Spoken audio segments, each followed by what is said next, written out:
ในช่วงเวลาหนึ่งของประวัติศาสตร์โลกทวีปอเมริกาใต้คือดินแดนของยักษ์ใหญ่สล็อตพื้นดินสูงเท่าบ้านมีนักล่าที่วิ่งได้เร็วกว่ามนุษย์แมมมอธและสัตว์เกราะยักษ์ที่ทุกก้าวย่างสั่นสะเทือนผืนดินพวกมันควบคุมทุ่งหญ้าขยายป่าและเป็นหัวใจของระบบนิเวศที่เฟื่องฟูมานับล้านปีจนกระทั่งเมื่อ 13,000 ถึง 10,000 ปีก่อนสัตว์ยักษ์ทั้งหมดล่มสลายเหลือเพียงแมมมอธบนเกาะแรงเจลอันห่างไกลซึ่งดำรงอยู่ได้นานกว่า 4,000 ปีก่อนจะสิ้นเผ่าพันธุ์ไปตลอดกาล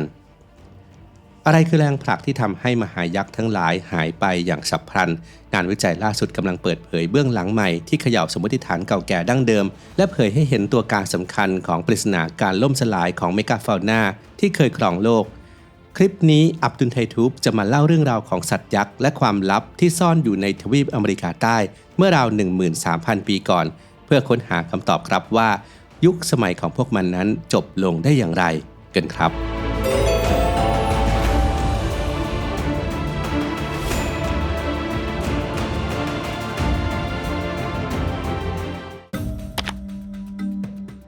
คำว่าเมกาฟาวนาเป็นคำศัพท์ทางชีววิทยาที่ใช้เรียกกลุ่มสัตว์ขนาดใหญ่โดยนิยามจากสัตว์ที่ตัวเต็มวัยมีน้ำหนักมากกว่า 45 กิโลกรัมรากศัพท์มาจากภาษากรีกโบราณที่แปลตรงตัวว่าสัตว์ใหญ่กลุ่มนี้ครอบคลุมสิ่งมีชีวิตหลากหลายประเภททั้งสัตว์บกสัตว์น้ำจืดและสัตว์ทะเลแม้ในบางนิยามอาจจะไม่นับรวมปลาและสัตว์ไม่มีกระดูกสันหลังแต่บทบาทของพวกมันนั้นยิ่งใหญ่สมชื่อสัตว์เหล่านี้ทำหน้าที่เปรียบเสมือนวิศวกรระบบนิเวศที่คอยขับเคลื่อนกลไกธรรมชาติพวกมันช่วยควบคุมโครงสร้างของพืชพันธุ์ไม่ให้รกทึบจนเกินไปช่วยกระจายเมล็ดพันธุ์พืชไปยังพื้นที่ห่างไกลผ่านการขับถ่ายและเป็นตัวจักรสำคัญในการหมุนเวียนสารอาหารผ่านการกินการย่อยและการเคลื่อนที่ซึ่งส่งผลโดยตรงต่อความอุดมสมบูรณ์ของดินและน้ำในอดีตเมกาฟาวนาเคยเฟื่องฟูและกระจายตัวอยู่ทั่วทุกทวีปตั้งแต่แมมมอธขนยาวแห่งยูเรเซียสล็อตยักษ์ในอเมริกาใต้ไปจนถึงไดโปรโตดอนในออสเตรเลียด้วยร่างกายที่ใหญ่โตมหึมาทำให้พวกมันแทบไม่มีศัตรูตามธรรมชาติที่กล้าต่อกรและมีพฤติกรรมการหาอาหารที่ครอบคลุมพื้นที่กว้างขวางอย่างไรก็ตามข้อได้เปรียบเรื่องขนาดก็นำมาซึ่งข้อจำกัดที่สำคัญต่อการอยู่รอดนั่นคือประชากรของสัตว์ยักษ์มักมีความหนาแน่นต่ำต้องใช้เวลายาวนานกว่าจะเจริญเติบโตเต็มวัยและมีอัตราการสืบพันธุ์ที่ช้ามากเมื่อเทียบกับสัตว์ขนาดเล็กทำให้เมื่อเกิดวิกฤตพวกมันจึงฟื้นตัวได้ยากลำบากในโลกปัจจุบันเมกาฟาวนายังหลงเหลือให้เห็นอยู่บ้างแต่เป็นเพียงส่วนน้อยเช่นช้างแอฟริกาวาฬยักษ์ยีราฟและพยูนซึ่งสัตว์เหล่านี้กำลังเผชิญแรงกดดันแบบเดียวกับที่เคยเร่งการสูญพันธุ์ของบรรพบุรุษในยุคไพลสโตซีนทั้งจากการล่าของมนุษย์การสูญเสียถิ่นอาศัยและความผันผวนของภูมิอากาศที่รวดเร็วการหายไปของเมกาฟาวนาจึงไม่ใช่แค่การสูญพันธุ์ของสัตว์ชนิดหนึ่งแต่มันคือการเปลี่ยนแปลงโครงสร้างระบบนิเวศในระดับรากฐานทำให้ความซับซ้อนของธรรมชาติลดลงอย่างน่าใจหาย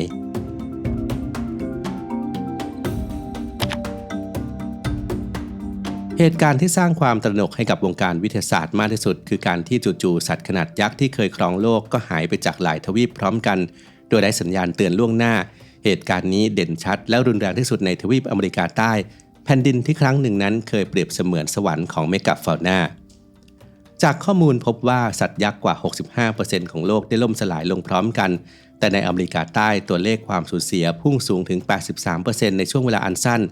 สัตว์ที่เป็นสัญลักษณ์แห่งยุคสมัยต่างล้มตายลงไม่ว่าจะเป็นเมกาเทเรียมสล็อตยักษ์สูงเท่ารถ2ชั้นไกป์โตดอนสัตว์เกราะยักษ์หรือกอมโฟเทเรสญาติของช้างโบราณรวมถึงสิงโตอเมริกันที่ขนาดใหญ่กว่าสิงโตแอฟริกาและหมีหน้าแบนที่วิ่งไล่ล่าเหยื่อได้รวดเร็วโดยเฉพาะกลุ่มสล็อตในทวีปอเมริกาซึ่งถือเป็นกรณีศึกษาที่น่าสนใจมากเพราะในอดีตพวกมันมีความหลากหลายทางสายพันธุ์สูงมากมีมากกว่า 80 สกุลตั้งแต่ชนิดเล็กที่ปีนต้นไม้คล่องแคล่วไปจนถึงยักษ์ใหญ่อย่างอีรูโมเทเรียมที่สูงเกือบ 6 เมตรและหนักหลายตันสล็อตเหล่านี้ผ่านบททดสอบความผันผวนของภูมิอากาศมานับครั้งไม่ถ้วนและอยู่รอดมาได้ตลอดแต่เมื่อราว 15,000 ปีก่อนสล็อตพื้นดินยักษ์กลับเริ่มเข้าสู่สภาวะถดถอยและสูญพันธุ์ไปจนหมดสิ้นในขณะเดียวกันทางฝั่งของแมมมอธสัตว์ขนยักษ์ที่เป็นวิศวกรแห่งทุ่งหญ้าก็เริ่มทยอยหายไปจากแผ่นดินใหญ่เมื่อประมาณ 10,000 ปีก่อนแต่เรื่องราวของพวกมันยังไม่จบลงเสียทีเดียวเพราะประชากรกลุ่มสุดท้ายยังคงหนีไปดำรงเผ่าพันธุ์อยู่บนเกาะแรงเจลทางตะวันออกเฉียงเหนือของรัสเซีย เกาะแห่งนี้ถูกตัดขาดจากแผ่นดินใหญ่หลังระดับน้ำทะเลสูงขึ้นทำให้กลายเป็นพื้นที่ปลอดภัยชั่วคราว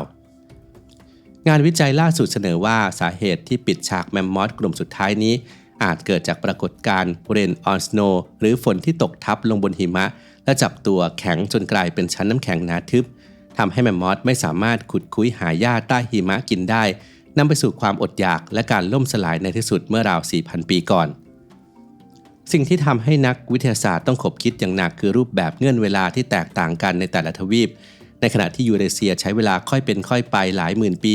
อเมริกาใต้กลับเกิดการสูญพันธุ์อย่างรวดเร็วส่วนออสเตรเลียและอเมริกาเหนือเหตุการณ์นี้เกิดขึ้นไล่เลี่ยกับการปรากฏตัวของมนุษย์เช่นการมาถึงของชนเผ่าโครวิสในอเมริกาเหนือหรือการตั้งถิ่นฐานแรกในออสเตรเลียเมื่อ 50,000 ปีก่อน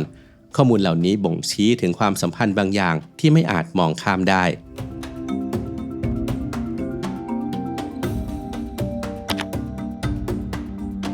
ตลอดหลายทศวรรษที่ผ่านมานักบรรพชีวินวิทยาพยายามไขปริศนานี้ได้นำไปสู่สมมติฐานคลาสสิกที่ยึดถือกันมายาวนาน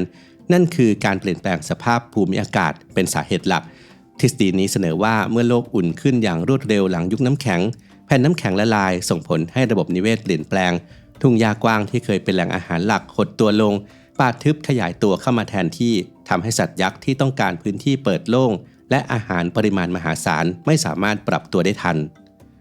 หลักฐานทางวิทยาศาสตร์สนับสนุนทฤษฎีนี้มีน้ำหนักพอสมควรงานศึกษาของแมทธิว สจ๊วตและคณะในปี 2021 ระบุว่า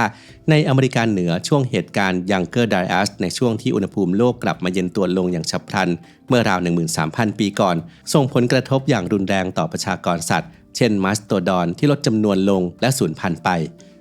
เช่นเดียวกับงานวิจัยของเซลียา คริสติน่า คลีเมนเต้ มาโชโดในปี 2024 ที่ใช้แบบจำลองการกระจายพันธุ์และข้อมูลสภาพอากาศในอดีตมาวิเคราะห์การสูญพันธุ์ในอเมริกาใต้ซึ่งผลลัพธ์ก็ชี้ไปในทิศทางเดียวกันว่าความผันผวนของภูมิอากาศเป็นปัจจัยสำคัญอย่างไรก็ตามทฤษฎีภูมิอากาศเพียงอย่างเดียวมีจุดอ่อนสำคัญคือไม่สามารถอธิบายได้ว่าทำไมในบางพื้นที่อย่างออสเตรเลียการสูญพันธุ์ถึงเกิดขึ้นทันทีหลังมนุษย์มาถึงโดยที่สภาพอากาศยังไม่ได้เปลี่ยนแปลงถึงขีดสุดและทำไมสัตว์ที่เคยผ่านยุคน้ำแข็งมาหลายรอบถึงมาพ่ายแพ้ในรอบนี้คำถามเหล่านี้คือสิ่งที่ทฤษฎีภูมิอากาศยังตอบได้ไม่ชัดเจน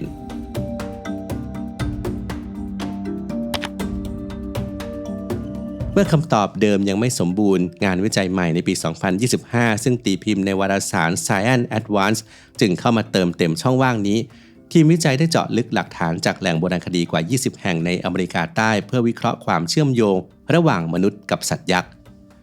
ผลการวิเคราะห์เผยความจริงที่น่าตกใจในแหล่งโบราณคดี 13 แห่งซากสัตว์ที่ขุดพบกว่า 80% เป็นสายพันธุ์ที่สูญพันธุ์ไปแล้วและทุกชิ้นมีร่องรอยการชำแหละด้วยเครื่องมือหินอย่างชัดเจนนอกจากนี้ยังพบหลักฐานการล่าที่เข้มข้นในพื้นที่ที่มีความอุดมสมบูรณ์สูงเช่นทุ่งหญ้าแพมปัสและปาตาโกเนียทีมวิจัยยังได้ทำการประเมินด้านพลังงานซึ่งช่วยอธิบายแรงจูงใจในการล่าได้อย่างดีเยี่ยมการล่าสัตว์ขนาดยักษ์อย่างไมโลดอนหรือเมกาเทเรียมให้ผลตอบแทนทางพลังงานที่คุ้มค่ากว่าการล่าสัตว์เล็กหลายเท่าตัวทั้งในแง่ของปริมาณเนื้อและไขมันที่ได้หลักฐานบ่งชี้ว่าก่อนที่มนุษย์จะเข้ามาเมื่อราว 11,600 ปีก่อนประชากรสัตว์ยักษ์ในอเมริกาใต้ยังคงดำรงอยู่ได้ตามปกติโดยไม่มีสัญญาณของการล่มสลายแต่หลังจากมนุษย์ก้าวเท้าเข้ามาและเริ่มทำกิจกรรมล่าประชากรของสัตว์เหล่านี้ก็ลดลงอย่างรวดเร็วและเมื่อสัตว์ใหญ่หายไปจากระบบนิเวศมนุษย์จึงจำต้องปรับตัวด้วยการหันไปล่าสัตว์ขนาดเล็กแทนข้อค้นพบนี้ชี้ชัดว่าแม้สภาพอากาศอาจจะมีผลกระทบอยู่บ้างแต่การล่าของมนุษย์คือตัวเร่งที่ทรงพลังที่สุดเป็นปัจจัยชี้เป็นชี้ตายที่ทำให้เมกะฟาวนาในอเมริกาใต้ต้องสูญพันธุ์เร็วกว่ากระบวนการทางธรรมชาตินี่คือหลักฐานเชิงประจักษ์ที่ท้าทายความเชื่อเดิมและยืนยันว่ามนุษย์คือพลังใหม่ที่เปลี่ยนโฉมหน้าระบบนิเวศโลกในยุคนั้น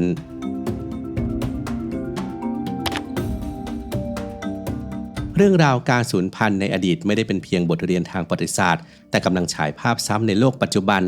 สัตว์ขนาดใหญ่ที่มีบทบาทสำคัญในระบบนิเวศกำลังถูกผลักให้เข้าใกล้ขอบเหวด้วยแรงกดดันรูปแบบเดิมนั่นคือมนุษย์ปลาวาฬและโลมาในหลายภูมิภาคยังคงตกเป็นเป้าหมายของการล่าขณะที่อุตสาหกรรมประมงสมัยใหม่ได้กลายเป็นกับดักขนาดมหึมาที่ฆ่าชีวิตสัตว์ทะเลจำนวนมาก กรณีที่น่าเป็นห่วงที่สุดคือพยูนสัตว์เลี้ยงลูกด้วยนมที่ต้องพึ่งพาหญ้าทะเลเป็นอาหารหลักการหายไปของพยูนจะส่งผลกระทบลูกโซ่ที่รุนแรงเพราะพยูนทำหน้าที่เหมือนเครื่องตัดหญ้าธรรมชาติที่คอยเล็มหญ้าทะเลกระตุ้นการแตกยอดใหม่และช่วยหมุนเวียนสารอาหารเมื่อกิจกรรมของมนุษย์ทั้งการพัฒนาชายฝั่งการทับถมของตะกอนและการประมงทำลายแหล่งหญ้าทะเลพยูนจำนวนมากต้องเผชิญกับภาวะขาดแคลนอาหารร่างกายสู้ผอมและอัตราการสืบพันธุ์ลดต่ำลง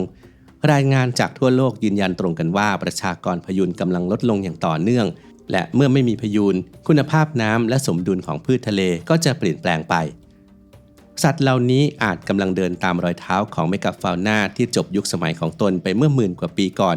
ความแตกต่างเพียงอย่างเดียวในวันนี้คือเรามีโอกาสได้รับรู้และมองเห็นอนาคตล่วงหน้าหากความเข้าใจในประวัติศาสตร์การสูญพันธุ์ทำให้เราตระหนักถึงสัญญาณเตือนเหล่านี้เราอาจจะเป็นจุดเปลี่ยนสำคัญที่จะช่วยหยุดยั้งไม่ให้สัตว์ยักษ์ที่เหลืออยู่นั้นต้องจบชีวิตแบบเดียวกับแมมมอธและสลอธยักษ์ที่หายไปจากโลกอย่างไม่มีวันหวนกลับส่วนผสม CBD ใน Immunity Gummies มีกลไกช่วยลดการอักเสบและไม่ถูกจัดเป็นยาเสพติดครับทำให้ผู้บริโภคนั้นไร้ความกังวลเกี่ยวกับผลข้างเคียงโดยผลิตภัณฑ์นี้ช่วยเสริมการฟื้นตัวของร่างกายหลังจากทำงานหนักออกกำลังกายหรือในช่วงที่พักผ่อนน้อยได้เป็นอย่างดีโดยผู้ใช้ที่ไปคอนเสิร์ตหรือว่าออกกำลังกายหนักกลับมาแล้วรับประทานอย่างต่อเนื่องจะรู้สึกว่าร่างกายไม่อ่อนเพลียและไม่เจ็บป่วยง่ายเหมือนเคยครับแล้วทุกคนคิดว่า CBD นั้นมีประโยชน์ในด้านอื่นๆอีกอย่างไรลองคอมเมนต์มาคุยกันได้ครับ